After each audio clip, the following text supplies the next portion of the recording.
Auzubillahiminashaitanirrajim. Bismillahirrahmanirrahim. Ladies and gentlemen, Assalamu alaikum. This is me, Sara Baloch, and I warmly welcome each one of you to the mega transmission of PSL Season 9. We call it Cadbury Dairy Milk PSL Hangama. The show has been presented to you by Lifebuoy Herbal Shampoo, brought to you by Neo by Kaizen Paints, powered by HBL and refreshed by Coke. Janab, I hope you guys are keeping yourself well and all set to ace the evening, because guess what?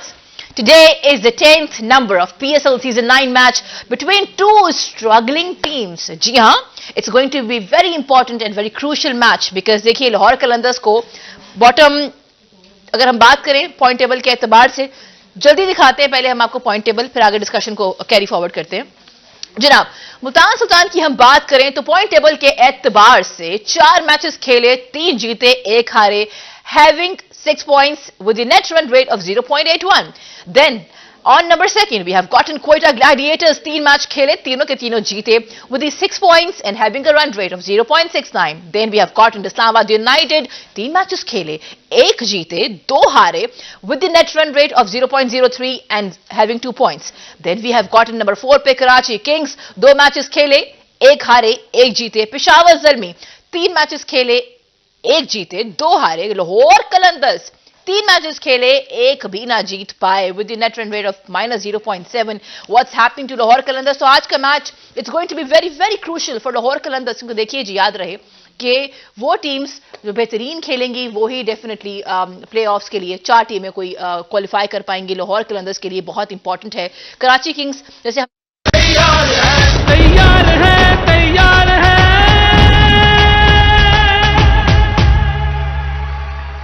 मेरा ख्याल है दोनों कप्तान एक जैसे ही हैं. दोनों एक जैसे हैं सर, आपने कह दिया दोनों एक जैसे हैं. जनाब याद रहे, एक टेस्ट कैप्टन है हमारा और एक T20 का कैप्टन है. चले जी, इसके ऊपर हम उनकी परफॉर्मेंस देखें ना आप दोनों की. कोई पिछली सीरीज को अगर ले लें, इसमें कोई शक नहीं. मैंने जैसे कहा कि शाहीन ने डिफेंडिंग चैंपियन था, मगर उसकी रीजन ये थी कि दोनों फास्ट बॉलर, हमारी बॉलिंग बहुत अच्छी हो रही थी इनकी, और शाहीन की तब स्पीड भी सही थी. ओबियसली जब वो अच्छा कर रहे थे तो सब अच्छा चल रहा था. आप चूंकि स्ट्रगल कर रही है तो कप्तानी का तो उसी वक्त पता चलता है ना, जब आप स्ट्रगल कर रहे हो. सर एक क्विकली क्वेश्चन पूछना चाहती हूँ, आपकी एक्सपर्टीज रिक्वायर्ड है उसमें. क्या पीएसएल के बाद, मुझे नहीं पता कि क्या रिजल्ट आता है, खुदा ना खास्ता अगर ये दोनों निकल जाते हैं, तो क्या इनकी कैप्टनसी को खतरा हो सकता है नेशनल टीम में? देखें, हमारे यहाँ तो कभी इस चीज़ को कंसीडर नहीं किया गया.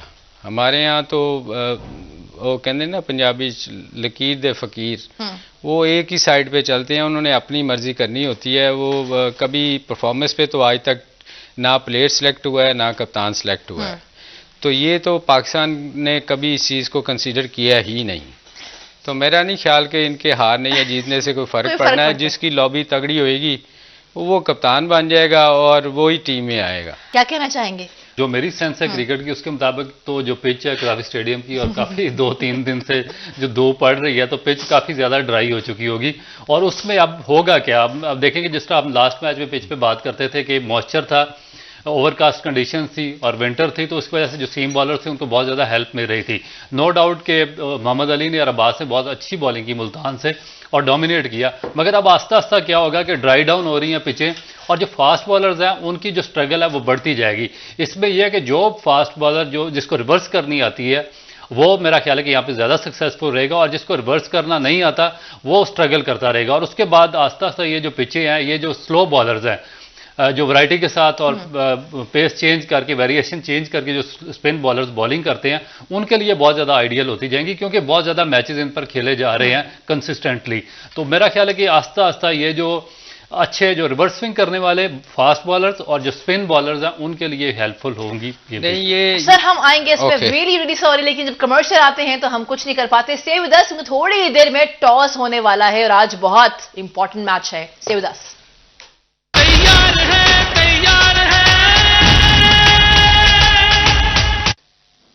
Welcome back. You've been watching our special transmission of PSL Season 9. We call it Cadbury Dairy Milk PSL Hangama. The show has been presented to you by Lifebuoy Herbal Shampoo, brought to you by Neo by Kaizen Paints, powered by HBL and refreshed by Coke. जनाब, जहां बात हो रही थी पाकिस्तान की एक बहुत बुरी शिकस्त जो हमें देखना नसीब हुई against Australia, and that too in Australia, वो भूल नहीं सकते हम। वहीं पे हम देख रहे हैं भारत को, अगर हम देखें हाई स्कोरिंग मैचेस हो रहे हैं, टेस्ट सीरीज की बात हो रही है जनाब, इंग्लैंड का टूर है इन इंडिया, और थर्ड मैच की अगर हम थोड़ा सा डिस्कशन करें, because of the record me and Rauf we were discussing कि इंडिया इज शाइनिंग, यानी फॉर्मेट देखें T20 का, उनका देखें टेस्ट का, या हम बात करें ODI, मतलब दे आर सो प्रोग्रेसिव।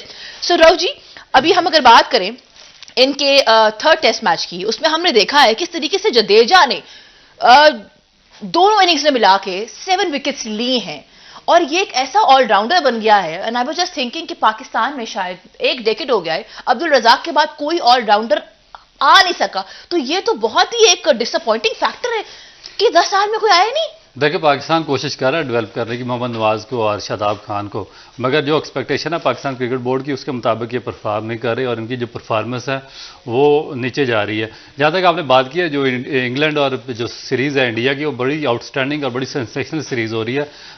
2-1 अभी तक इंडिया को उसमें लीड है, और स्पेशली जो थर्ड टेस्ट मैच हुआ बड़ा आउटस्टैंडिंग मैच खेला गया, उसमें जायसवाल ने डबल 100 किया, और जब सिर्फ उसकी मेरे ख्याल में 22 ईयर्स एज है और सेकंड कंजेक्टिव उसकी डबल सेंचुरी है इस टेस्ट सीरीज में, और मेरा ख्याल है कि सेकंड दुनिया के जो कम उम्र तरीन वो प्लेयर बन चुके हैं जिन्होंने 2 टेस्ट मैचेस में 2 डबल सेंचुरियां कर दी हैं। और इनकी स्टोरी जो बड़ी सलीम भाई इमोशनल स्टोरी है कि ये बम्बई आए और वहाँ पर इन्होंने एक टेंट में रहना शुरू कर दिया, और 3 साल तक एक टेंट में ये रहते रहे, और वहाँ पर एक छोटी सी शॉप थी, वहाँ पे पानपुरी वगैरह ये बेचते रहे। तो वहाँ पे इनको एक ज्वाला सिंह है उनके कोच, उन्होंने इनको फाइंड आउट किया और उन्होंने अपने घर में इनको जगह दी। उसके बाद फिर ये स्कूल क्रिकेट में खेले, वहाँ पर 2015 में इन्होंने एक ट्रिपल सेंचुरी स्कूल क्रिकेट में स्कोर की, और इस तरह फिर इंडियन अंडर 19 स्क्वाड का हिस्सा बने, वहाँ पर इन्होंने बड़ा आउटस्टैंडिंग परफॉर्म किया। फिर इन्होंने आज ये जो टेस्ट सीरीज खेली है इसमें बड़ी आउटस्टैंडिंग इन्होंने परफॉर्मेंस दी है इसने जायसवाल ने, और मेरा ख्याल है कि बड़ी एक मोटिवेशनल स्टोरी है। इन्होंने बहुत ज़्यादा हार्ड वर्क किया, बहुत ज़्यादा स्ट्रगल किया, और आखिर पे इंडिया को एक ऐसा प्लेयर मिला जो कि रोहित शर्मा को और जो विराट कोहली जैसे एक मेगा सुपरस्टार्स हैं उनको रिप्लेस करने जा रहा है कि 2 मैचेस में 2 कंसेक्टिव सेंचुरियाँ, और वो भी इंग्लैंड की जो बड़ा टफ बॉलिंग अटैक है उसके खिलाफ। तो मेरा ख्याल है कि पाकिस्तान को भी देखना चाहिए थोड़ा सा कि जो वो यंग प्लेयर डेवलप कर रहे हैं। अभी हमारी ऑस्ट्रेलिया की सीरीज़ हुई है, और फिर उसके बाद हमारी जो यहाँ पर 3 सीरीज़ हुई हैं, उसमें कोई ऐसा प्लेयर सामने आया नहीं है कि जो इस तरह जिस तरह इंडिया में शुभमन गिल आ रहे हैं, जायसवाल आ रहे हैं, और ये जो बाकी प्लेयर सिराज वगैरह आ रहे हैं, इस तरह का कोई प्लेयर हम डेवलप नहीं कर रहे हैं। हमने कोई नहीं ढूंढा, हमने ये नवाज को शायद ढूंढा हो ऐसे ही। नवाज को मेरा ख्याल है कि पिछले 5-6 साल से नवाज को हम ढूंढ ही रहे हैं, ढूंढ रहे हैं। तो आपको लगता है क्योंकि आप लोग you are the pioneers right, you the living legends, मुझे तो इतना पता ही नहीं है। I want to ask you one thing sir, क्या ये टेस्ट क्रिकेट ना खेलने की वजह से हो रहा है, ज्यादा ना खेलने की वजह से? नहीं, ऐसी बात नहीं। हमारा देखिए डोमेस्टिक स्ट्रक्चर जो है ना वो ठीक नहीं है। हम बार बार बात करते हैं कि हम उस पर कॉन्सेंट्रेट नहीं करते। कुछ लोग ऐसे हैं जो सिर्फ T20 खेलते हैं, जैसे रऊफ ने रिफ्यूज़ कर दिया था, हारिस ने खेलने से। तो ये चीज़ें नहीं होनी चाहिए। जितनी देर हम अपनी डोमेस्टिक क्रिकेट को प्रमोट नहीं करेंगे, हम इस तरह के प्लेयर नहीं निकाल सकते। उसके लिए हमें बहुत मेहनत की ज़रूरत है। हमारा जो डोमेस्टिक क्रिकेट है उसको बहुत ज़्यादा इम्प्रूव करने की ज़रूरत है। उस पर हम काम नहीं कर रहे। हम लोग चले गए हैं लीगों के ऊपर, इंडिया भी गई है लीग के ऊपर, लेकिन IPL मगर वो उनकी रणजी ट्रॉफी और वो देखें उसमें इतना कंपटीशन है कि वहाँ से एक के बाद दूसरा प्लेयर निकल रहा है, जबकि हमारे यहाँ सिर्फ हम कंसंट्रेट कर रहे हैं कि 1-50 करें और लीग खेले, और पाकिस्तान टेस्ट मैच को बिल्कुल हम पीछे छोड़ते जा रहे हैं। मैं हमेशा कहता हूँ कि ये जो यंगस्टर हैं ना, छोटे बच्चे, इनको तो T20 के करीब भी नहीं आने देना चाहिए। होता क्या है कि हमारी टेक्निक T20 की बन जाती है, हम जब टेस्ट मैच या फर्स्ट क्लास मैचेस हम खेलते नहीं, हम फिर स्ट्रगल करते हैं। ये जो 16 तक है ना, ये बिल्कुल T20 बच्चों को खेलने नहीं देनी चाहिए। उनकी टेक्निक पे काम करना चाहिए ताकि वो जब इस गेम T20 में आए तो उनकी एटलीस्ट टेक्निक ठीक हो। वो ये ना हो कि आके वो उसको समझ ही ना आए कि मैं क्या कर रहा हूँ, क्योंकि हम स्ट्रगल क्या कर रहे हैं, हमें अच्छे प्लेयर नहीं मिल रहे। हम T20 में आके उल्टी सीधी हिटें मारते हैं और 50 करते हैं, फिर हमारे अखबार और जर्नलिस्ट और हमारे ही लोग हम कहते हैं कि ये बहुत बड़ा प्लेयर है, इसको पाकिस्तान टीम में चांस देना चाहिए। हमें उस पे काम करना चाहिए, जो काम करने वाले हैं। अच्छा, जहां बात हो रही है जनाब भारत की, वहां पे हमने डिस्कशन किया कि थर्ड टेस्ट मैच में जो उन्होंने रन्स ऑन बोर्ड किए थे ना, बहुत हाई स्कोरिंग मैच था, 445 रन्स ऑन बोर्ड किए। इंग्लैंड आया, got all out on 3,119 runs. उसके बाद दोबारा आता है जनाब भारत और 430 करके डिक्लेयर कर देता है।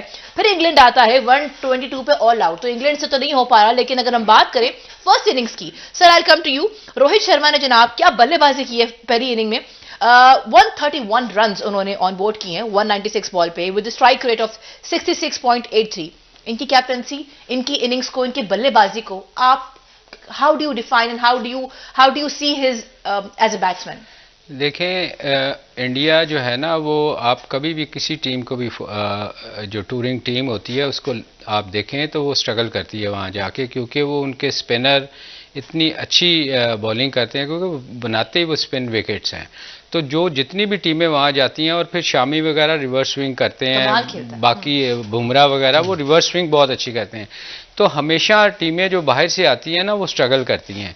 तो इसमें कोई वो असल पता चलता है जब वो बाहर जाएंगे, वहाँ जाके जब बॉल स्विंग और सीम होता है तो वहाँ उनको भी प्रॉब्लम होती है।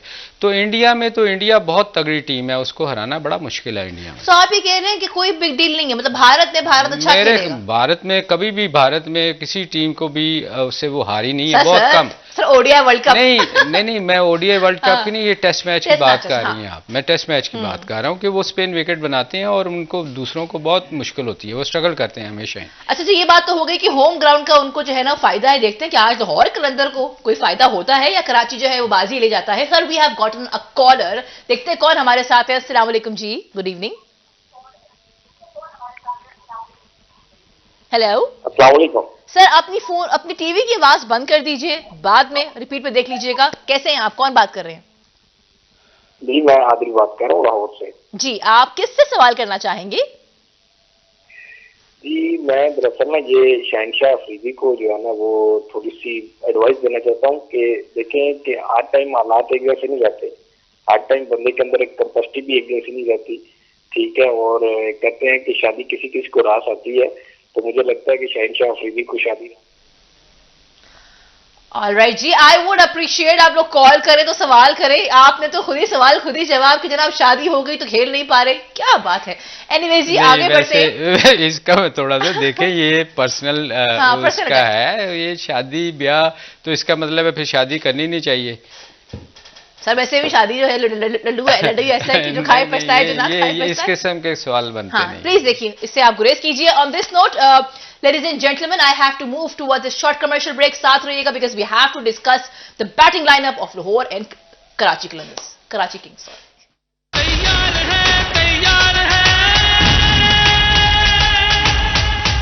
Welcome back, Ji. You've been watching our special transmission of PSL Season 9. We call it Cadbury Dairy Milk PSL Hungama. This show has been presented to you by Lifebuoy Herbal Shampoo, brought to you by Nearby Kaizen Paints, powered by HBL and refreshed by Coke. Gentlemen, अभी हमने देखा, the news is कि Karachi Kings has chose to field first. Is it a wise decision by the captain Shah Masood?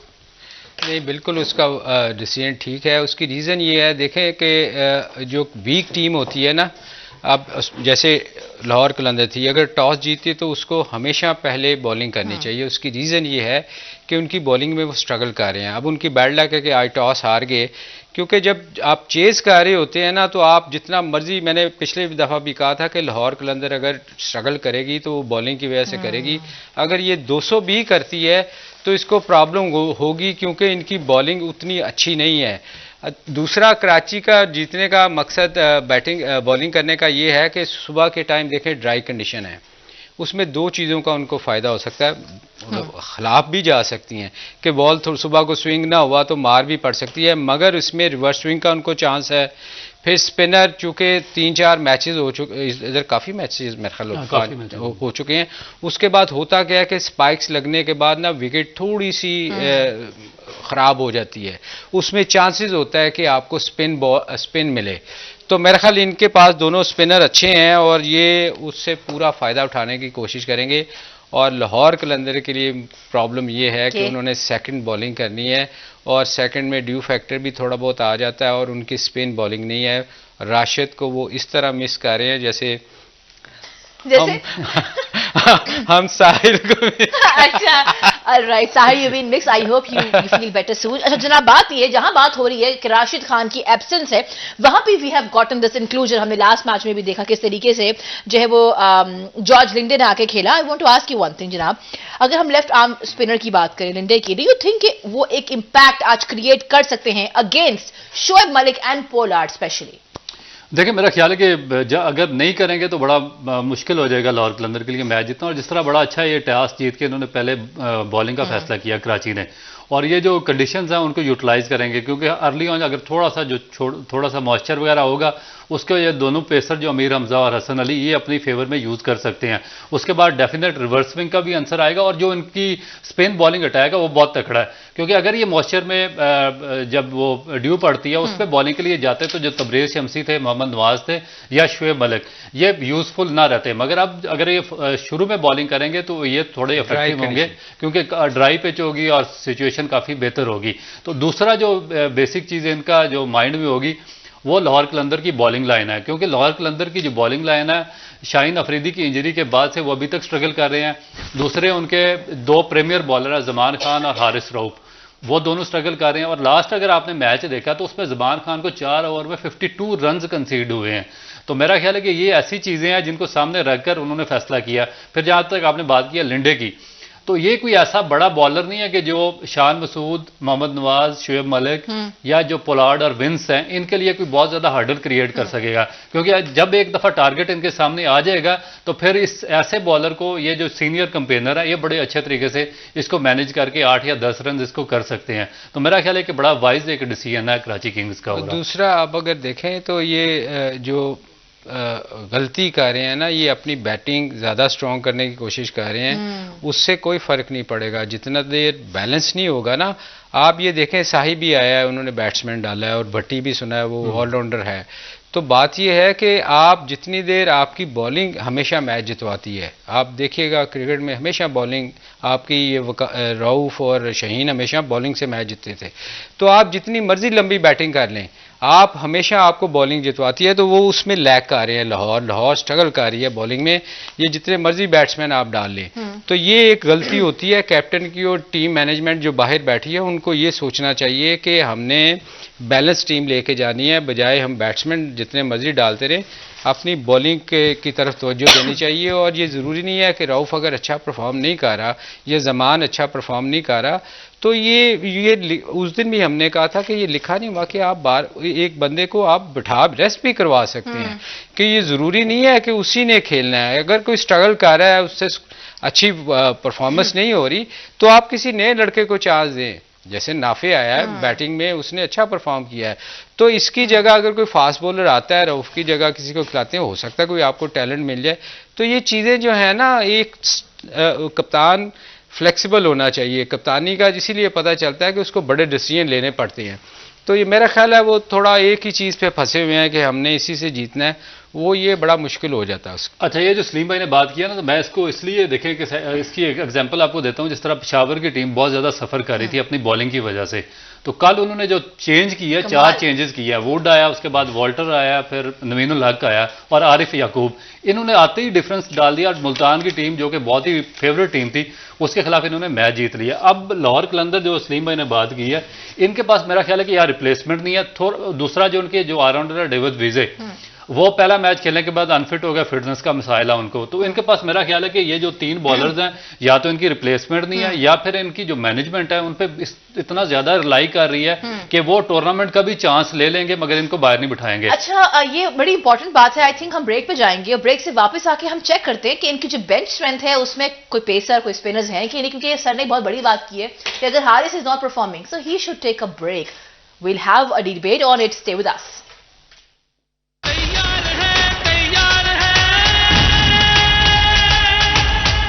Welcome back, Janab. You've been watching our special transmission of PSL Season 9. We call it Cadbury Dairy Milk PSL Hangama.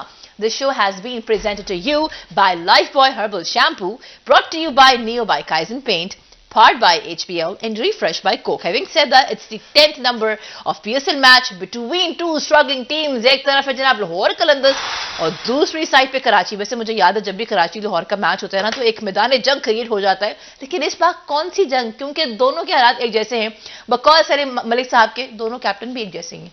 अच्छा जी, तो sir I wanted to ask you something. Break पे जाने से पहले हम discuss कर रहे थे कि हारिस को और शायद शाहीन को भी according to sir Saleem break देना चाहिए ताकि अब वो वापस आए ना जरा बैक विद द बैंक. लेकिन अभी जो हमारे पास बेंच स्ट्रेंथ मौजूद है लाहौर कलंदर्स की, उसमें एक इमरान जूनियर है who happens to be an all-rounder, and then we have gotten Tayyab Abbas. Do you think ये रिप्लेसमेंट हो सकती है इन लोगों की? देखिए, मेरा ख्याल है कि ये जेन्युइन फास्ट बॉलर है, जो हारिस रऊफ है, जमान खान है या शाहीन अफरीदी हैं. मगर ये जो बेंच स्ट्रेंथ है ये मीडियम पेसर है. इमरान भी मीडियम पेसर है, तैयब भी. और उसके बाद इनको जो सबसे ज़्यादा जो प्रॉब्लम आई है वो डेविड वीजर से आई है, क्योंकि वो ना तो लेटर ऑर्डर बैट्समैन भी बहुत अच्छे थे और इसके अलावा बॉलिंग में भी 3-4 ओवर वो कर दिया करते थे. मगर अब प्रॉब्लम ये आ रहा है कि इनके पास अगर इनका कोई बॉलर रन कंसीव करता है तो उसकी रिप्लेसमेंट पर इनके पास दूसरा कोई ऐसा बॉलर मौजूद नहीं है कि जो कि उसको फुलफिल कर सके. अब देखेंगे जिस तरह कराची का जो लास्ट मैच हुआ उसमें शुएब मलिक ने पहले ओवर में ब्रेक थ्रू दे दिया था. उन्होंने पहले विकेटली 1 ओवर किया और उसके बाद फिर जो उनके रेगुलर स्पिनर थे नवाज और तब्रेज शमसी, उन्होंने आके डोमिनेट किया. हसन अली ने 3 विकेटें ली हैं और इस तरह मैच फिनिश किया. इस तरह की बॉलिंग मेरा ख्याल है कि ये जो लाहौर कलंदर का जो बेंच है इस पर मिसिंग है कि रिप्लेसमेंट इनके पास नहीं. अगर एक बॉलर रन कंसीव कर रहा, फर्ज किया अगर हारिस रऊफ के 3 ओवर में 30 रन होते हैं तो उसको चौथा ओवर भी करवाएंगे और उसमें भी रन वो कंसीव कर रहा है. तो जमान खान तो को रऊफ अगर अनफिट हो जाते हैं तो ये फिर बाहर उनको किस लिए बिठाया गया हुआ है? अगर उनका रोल ही नहीं है, अगर उनको खिलाना ही नहीं, तो ये तो फिर उन प्लेयर्स के साथ ज्यादती है ना जो बाहर आप बेंच पे बिठाए हुए हैं. बिल्कुल. तो ये वाली बात रऊफ तो मेरा नहीं ख्याल यार. अगर आपने किसी को लेके आए हैं 16 में तो इसका मतलब है कि उसमें इतनी एबिलिटी है कि वो मैच खेल सकता है. तो फिर अगर कोई प्लेयर अच्छा परफॉर्म नहीं कर रहा तो उसकी जगह उसको खिलाना चाहिए. दूसरी बात ये कि रऊफ ये एक बड़ा मैच, ये टूर्नामेंट स्टार्ट होने से पहले इन्होंने कहा था कि हम एक सरप्राइज लेके आएंगे लाहौर के अंदर. कहते हैं वो कौन सा सरप्राइज है? कोई आपको कुछ नजर आ रहा है सरप्राइज इसमें? शायद चौथे मैच के बाद कोई नजर आए क्योंकि वो सरप्राइज सारा हम सब वेट कर रहे हैं कि वो सरप्राइज क्या था.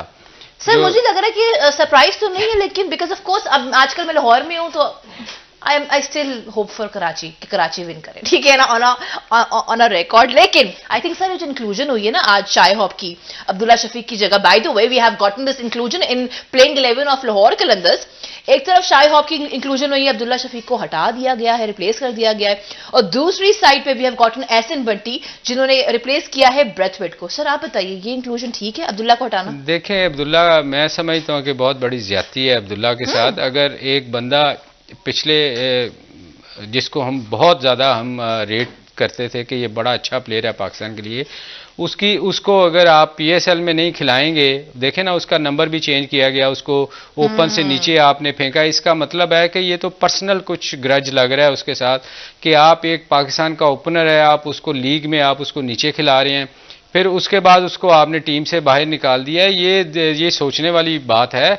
और आप अपने प्लेयर्स को अगर कंसीडर नहीं करेंगे इस टूर्नामेंट में तो फिर आप वो कहाँ जाके खेलेंगे? तो ये मेरा ख्याल अब्दुल्ला के साथ बहुत बड़ी ज्यादती इन्होंने की है कि उसको बाहर निकाल दिया गया. ब्रेथवेट था और बहुत सारे प्लेयर ऐसे हैं जो उनकी रिप्लेसमेंट हो सकती थी. अब्दुल्ला के साथ इन्होंने ये मेरा अपना पर्सनल ओपिनियन है कि ज्यादती की है. अच्छा, जहां बात हो रही है अब्दुल्ला की, वहां पे मुझे ऐसे लगता है कि शोएब मलिक की अगर हम इनिंग की बात करें, 29 बॉल्स पे 29 रन किए उन्होंने, बॉलिंग कमाल थी. लेकिन जहां बल्लेबाजी की बात करें सर, कराची किंग्स से अगर हम बात करें, आपको नहीं लगता कि वी एक्सपेक्ट कि शोएब अपनी इनिंग्स को कैपिटलाइज करें? He is unable to do that. देखें वो अब उस एज में आ गए हैं. अब किसी यंगस्टर की बात करें, ये हो सकता है उनका आखिरी सीजन हो, बहुत लंबा खेल लिया उन्होंने, तो उसके बाकी बहुत सारे प्लेयर ऐसे हैं जिनको अब चांस मिलना चाहिए. देखें एक टाइम होता है, आप यंग होते हैं, अब उनकी काफ़ी एज हो गई है, उसकी जगह किसी और को सर विराट भी तो खेलते हैं, विराट भी तो सर खेलते हैं। विराट की और उसकी एज में आधा फर्क है आपके आप मेरा अच्छा? इसलिए हम कहते ये हैं कि इसमें थोड़ा मैं भी थोड़ी सी बात करूंगा। हाँ। ये पाकिस्तान क्रिकेट बोर्ड को और जो जब भी सिलेक्शन पैनल जो है वो फ्रेंचाइज को नाम देता है तो थोड़ा सा सोच समझ के और दिमाग का इस्तेमाल करके इनको देना चाहिए। ये आप पूरा साल टीवी पे बैठे शो करते रहते हैं और आखिर पे आके आप जो यंगस्टर्स होते हैं पूरा साल वो धूप में क्रिकेट खेलते हैं, अपना टाइम देते हैं, उनकी जगह पे आप टीम में सिलेक्ट इनको करवा दिया जाता है। फिर ये देखिए अभी तब तैयब ताहिर एक बड़ा उसको देखिए कितनी ज्यादती है अभी तक वो मैंने नहीं देखा कि वो किसी टीम से मैच खेल रहा है। इसी तरह अपना अमर जमाल बाहर हो गया और कई ऐसे यंगस्टर हैं पाकिस्तान में जो मैंने देखे हैं कि हाईली टैलेंटेड है, उनको चांस नहीं मिल रहा। अब फॉरेन से बाहर से ऐसे लेकर आ जाते हैं जिनका मेरा ख्याल है कि कोई आगे फ्यूचर नहीं होता। जनाब ये डिस्कशन होती रहेगी, will have a debate on this, लेकिन इस वक्त जनाब लाहौर कराची का मैच है, क्राउड जो है वो ढेर सारा क्रिएट हो चुका है, आ चुका है वो मैच देखने के लिए। What are you vouching for, team Lahore Qalandars या कराची किंग्स? आपसे इंशाल्लाह मुलाकात करते हैं पोस्ट मैच बिटवीन 11 to 12। हमारे साथ रहिएगा। जाते जाते पाकिस्तान जिंदाबाद। जिंदाबाद। इस खेल के हम सरदार हैं, पुरजोश है